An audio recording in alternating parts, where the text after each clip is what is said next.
Եվ որ մարդը սկսում է ինքը իր մեջ ճշմարտություն խոսա, Աստված գտնում է այդ մարդուն։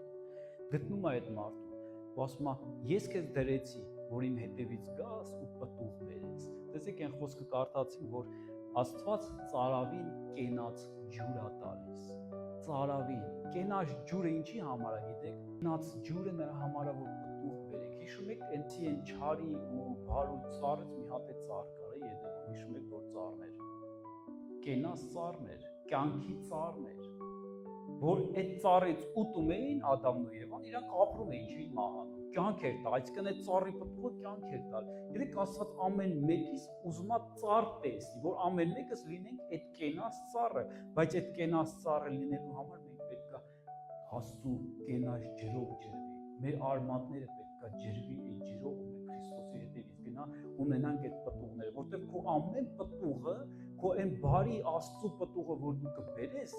բարի ծառ լինելով, դու կկերակրես մարդկանց,